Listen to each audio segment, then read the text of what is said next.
ਇਹ ਬਾਣੀ ਗੁਰਸਿੱਖ ਜਗਤ ਵਿੱਚ ਬਹੁਤ ਹਰਮਨ ਪਿਆਰੀ ਹੈ। ਇਸ ਦੇ ਨਾਲ ਕਈ ਤਰ੍ਹਾਂ ਦੇ ਭੁਲੇਖੇ ਲੱਗੇ ਹੋਏ ਹਨ। ਸੁਸਾਇਟੀਆਂ ਬਣੀਆਂ ਹਨ ਇਸ ਦੇ ਨਾਂ ਤੇ। ਰੈਗੂਲਰਲੀ ਇਸ ਦਾ ਪਾਠ ਕੀਤਾ ਜਾਂਦਾ ਹੈ।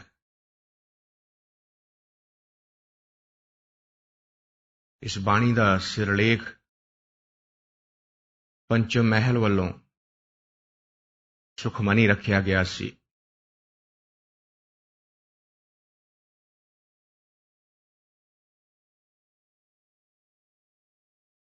ਅਸਾਂ ਇਸ ਚੀਜ਼ ਨੂੰ ਇਹ ਮਸ਼ਹੂਰ ਕਰ ਦਿੱਤਾ ਕਿ ਇਹ ਸੁੱਖਾਂ ਦੀ ਮਨੀ ਹੈ। ਇਸ ਕਰਕੇ ਇਸ ਦਾ ਪਾਠ ਜਿੰਨਾ ਕੀਤਾ ਜਾਵੇ ਓਨੇ ਸੁੱਖ ਜ਼ਿਆਦਾ ਪ੍ਰਾਪਤ ਹੁੰਦੇ ਹਨ।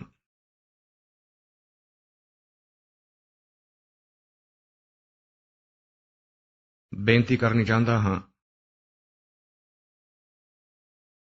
ਸਾਰੇ ਦਾ ਸਾਰਾ ਸ਼੍ਰੀ ਗੁਰੂ ਗ੍ਰੰਥ ਸਾਹਿਬ, ਸਾਰੀ ਦੀ ਸਾਰੀ ਧੁਰ ਕੀ ਬਾਣੀ, ਸਾਰੇ ਦਾ ਸਾਰਾ ਬ੍ਰਹਮ ਗਿਆਨ ਸੁੱਖਾਂ ਦੀ ਮਨੀ ਹੈ। ਸਾਰੀ ਬਾਣੀ ਦੇ ਵਿੱਚ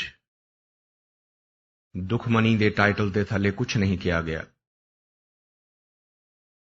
ਸਾਨੂੰ ਐਸਿਆਂ ਭੁਲੇਖਿਆਂ ਵਿੱਚ ਨਹੀਂ ਪੈਣਾ ਚਾਹੀਦਾ। ਹਾਂ, ਇਹ ਵਿਚਾਰ ਕੀਤੀ ਜਾ ਸਕਦੀ ਹੈ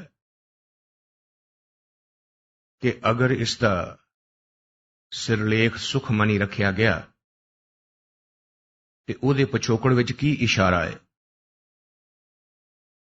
ਜਿਸ ਤਰ੍ਹਾਂ ਜੇ ਬਾਣੀ ਦਾ ਸਿਰਲੇਖ ਜਪ ਰੱਖਿਆ ਗਿਆ ਤੇ ਉਸ ਦੇ ਪਿੱਛੇ ਜੋ ਇਸ਼ਾਰਾ ਸੀ, ਅਸੀਂ ਜਦੋਂ ਉਸ ਦੀ ਵਿਚਾਰ ਕਰ ਰਹੇ ਸਾਂ ਤੇ ਰਲ ਮਿਲ ਕੇ ਸਾਂਝਾ ਕੀਤਾ ਸੀ।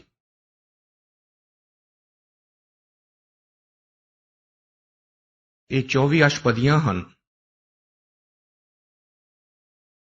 ਔਰ ਹਰ ਪਦੀ ਦੇ ਵਿੱਚ 8 ਪਦੇ ਹਨ।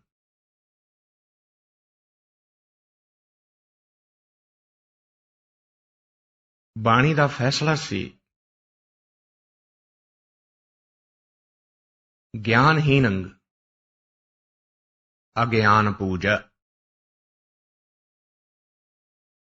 ਜੇਕਰ ਜੋ ਕਰਨਾ ਹੈ, ਜਿਸ ਢੰਗ ਨਾਲ ਕਰਨਾ ਹੈ, ਅਗਰ ਉਸ ਦੇ ਬਾਰੇ ਸਮਝ ਨਾ ਹੋਵੇ ਤੇ ਸਾਰਾ ਕੰਮ ਅਗਿਆਨਤਾ ਵਿੱਚ ਕਰਦਾ ਜਾਏ ਇਨਸਾਨ, ਤਾਂ ਕੀ ਹੁੰਦਾ? ਗਿਆਨਹੀਨੰ ਅਗਿਆਨ ਪੂਜਾ, ਅੰਧ ਵਰਤਾਰਾ ਭਾਉ ਦੂਜਾ। ਅਗਿਆਨਤਾ ਦੇ ਵਿੱਚ ਕੀਤਾ ਹੋਇਆ ਕਰਮ ਉਸ ਦੀ ਇੱਕ ਖਾਸ ਕੁਆਲਿਟੀ ਹੈ, ਸੁਭਾਅ ਹੈ ਉਸਦਾ। ਔਰ ਉਹ ਕੀ ਹੈ? ਬਾਣੀ ਨੇ ਫੈਸਲਾ ਦਿੱਤਾ, ਕਹਿਣ ਲੱਗੇ ਉਹ ਦੂਜੇ ਭਾਵ ਦੇ ਨਾਲ ਜੋੜ ਦੇਗੀ। ਦੂਜਾ ਭਾਵ ਕਿਹੜਾ ਹੈ? ਆਪੀ ਨੇ ਆਪ ਸਾਜਿਓ, ਆਪੀ ਨੇ ਰਚਿਓ ਨਾਉ, ਦੂਈ ਕੁਦਰਤ ਸਾਜੀਐ, ਕਰ ਆਸਣ ਡਿਠੋ ਚਾਓ। ਸੋ ਗੁਰਬਾਣੀ ਦੇ ਵਿੱਚ ਗਿਣਤੀ ਸਿਰਫ 2 ਦੀ ਹੈ। ਇੱਕ ਉਹ ਹੈ, ਬਾਕੀ ਸਭ ਕੁਝ ਦੂਜਾ ਹੈ। ਕਾਦਰ ਇੱਕ ਹੈ, ਕੁਦਰਤ ਦੂਸਰੀ ਹੈ। ਤੇ ਜੇਕਰ ਅਗਿਆਨਤਾ ਦੇ ਵਿੱਚ ਪੂਜਾ ਕੀਤੀ ਤਾਂ ਉਹ ਦੂਸਰੇ ਨਾਲ ਜੋੜ ਦੇਗੀ, ਭਾਵ ਕੁਦਰਤ ਦੇ ਨਾਲ ਜੋੜ ਦੇਗੀ, ਕਾਦਰ ਕੋਲੋਂ ਦੂਰ ਲੈ ਜਾਏਗੀ। ਸੋ ਇਸ ਕਰਕੇ ਗੁਰਸਿੱਖ ਦੇ ਲਈ ਸਾਰਿਆਂ ਤੋਂ ਪਹਿਲਾ ਸਬਕ ਇਹ ਦਿੱਤਾ ਗਿਆ ਸੀ ਕਿ ਸਮਝੈ, ਸੂਝੈ, ਪੜ੍ਹ ਪੜ੍ਹ ਬੂਝੈ। ਜਿਹੜਾ ਪੜ੍ਹਨ ਲਈ ਕਿਹਾ ਗਿਆ ਹੈ, ਪਾਠ ਕਰਨ ਲਈ ਕਿਹਾ ਗਿਆ ਹੈ, ਉਹ ਸਿਰਫ ਇਸ ਲਈ ਕਿਹਾ ਗਿਆ ਹੈ ਕਿ ਇਸ ਨੂੰ ਪੜ੍ਹ ਕੇ ਜਿਹੜੀ ਬੁਝਾਰਤ ਹੈ ਉਸ ਨੂੰ ਬੁੱਝ, ਹੱਲ ਕਰ। ਅਕਲੀ ਪੜ੍ਹ ਕੇ ਬੁਝੀਏ। ਇਹ ਨਹੀਂ ਸੀ ਕਿਹਾ ਕਿ ਪੜ੍ਹੀ ਜਾ ਬਸ,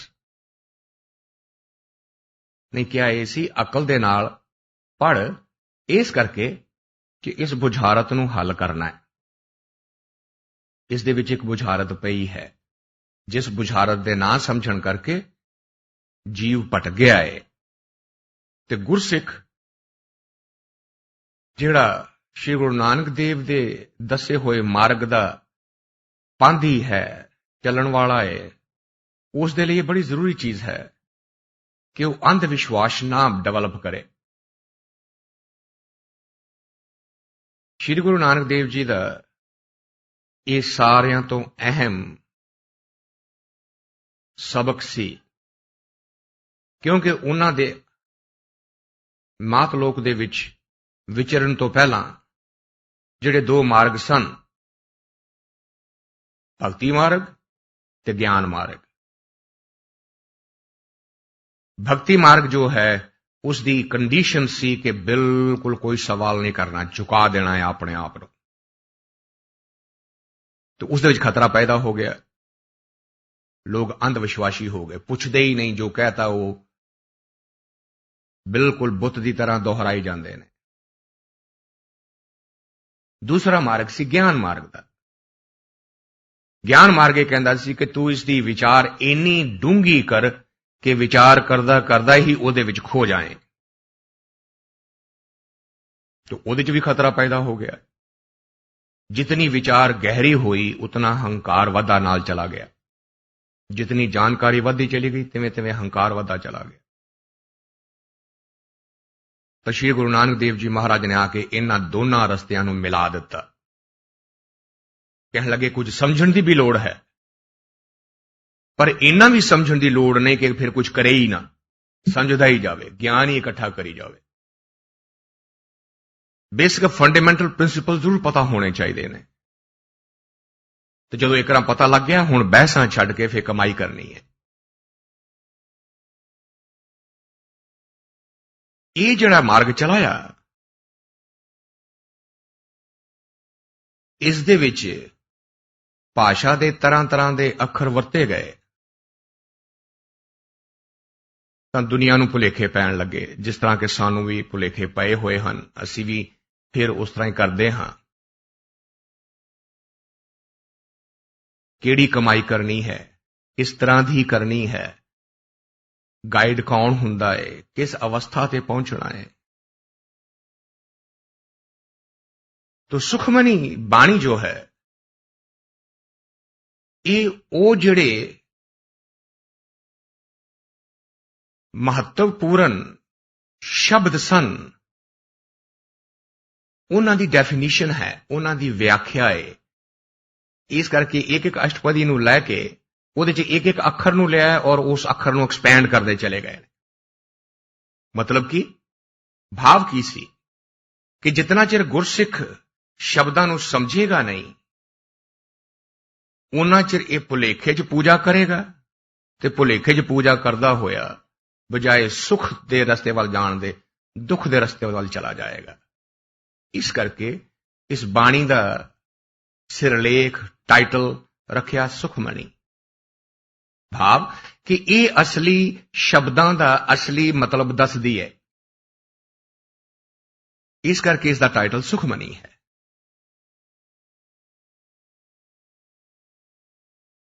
पर असीं अपने मन दे नाल, अपनी मन की मर्जी नाल बना लियां हन गल्लां, जिस तरह के आसा दी वार नां दे थल्ले कोई बाणी नहीं लिखी गई। एक वार जरूर लिखी गई है जिहड़ी राग आसा विच है, पर आसा दी वार कोई नहीं। पर असीं फिर भी कहने आसा दी वार सुनिया करो जी, उहदे नाल आशावां पूरीआं हुंदियां ने। तो इसे करके मैं मजाक च क्या करदा हुन्ना भी फिर निराशा